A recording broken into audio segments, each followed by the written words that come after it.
All right, hi everybody. My name is Maya, and you're going to learn a little bit about me and including my most embarrassing moment so far.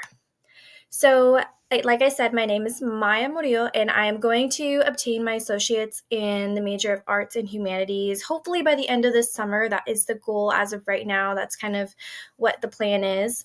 And then I am working towards obtaining a bachelor degree in health sciences, and I would like to apply to Cal State Channel Islands. Just that way I can be closer to home. I enjoy my job that I currently have at the moment, and I'm able to support myself. So that's a good factor that I'm kind of weighing in. And then my ultimate goal is to be able to become a doctor. So I want to pursue the School of Medicine. I'm looking at a few different schools. So I have some ideas there. I'll be visiting a few universities pretty soon.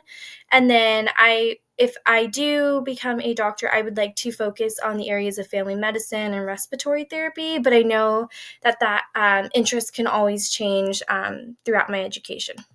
So, some of my interests recently have been very related to nutrition and creating a healthy lifestyle. I have experienced some new changes. I've kind of figured out that I have a autoimmune disease, which I've been trying to kind of figure out for a while now. And then I was able to get a confirmation, and I would like to go more down the holistic route and make some strict changes to my eating and my lifestyle. And so what kind of sparked this was came across the book How Not to Die by Gene Stone and Dr. Michael Greger.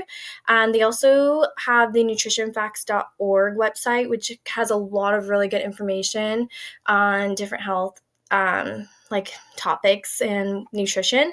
And then I actually feel very blessed I found this book, and I also met a doctor through the church I currently go to, and he was able to give me a lot of insight and research on nutrition. He has been a neurologist for almost, I believe he said 41 years. He is now retired, but he still does his own research from home with his wife, and I think that's very great, and I'm really glad I have that resource. So this is the book. It's a pretty big book, but I feel like it has a lot of good information if you wanted to kind of go to different sections in the book as well. It's pretty easy to look at the contents and kind of read, and you don't have to read front to back the entire way to understand each part. Now, what I like to do in my free time is I actually enjoy reading or coloring. Like if I want to do something mellow, watching a TV show. I like a lot of reality TV. I can't really sit down and watch like a fantasy movie as much or TV show. But when I usually get off work, I'm eager to get outside, go on a hike. I really enjoy going to Ojai or to the Ojai Water Preserve out there. I'm always in the office, so whenever I can get back outside, I enjoying like the nice weather, especially now it's warming up. And then I've also recently gone into golfing with my boyfriend. I've been having a really fun time. I'm still very much a beginner, but I'm definitely getting the hang of things. And then besides golfing, recently I enjoy running. I'm definitely training to do the half marathon in October of this year. I really like to stay active and doing things outdoors just because of being inside. I like to try and keep my body as active as I can outside of work. Now, this is the half marathon I'm looking to do in October. And if you wanted to check it out, you can. It actually seems really nice. And the proceeds actually go to support fire relief from the recent fires. And so that's mainly what kind of geared my attention toward the specific one. Now, some other information about me is I currently work as a school health technician for Pierpont Elementary School.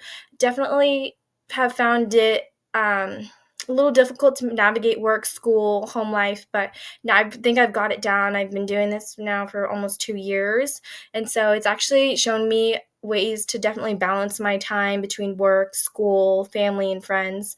I also have two pit bulls, and I love them, and we have a boy, his name's Bear, he's a Staffordshire mix, and I have a girl pit bull, she's actually part Great Dane as well. She's a rescue, and she is definitely much bigger than our boy dog. Her name is Zola. And then they're actually both going to be 5 years old, so they're about the same age, so they're going to both mellow out, and they're starting to already mellow out together.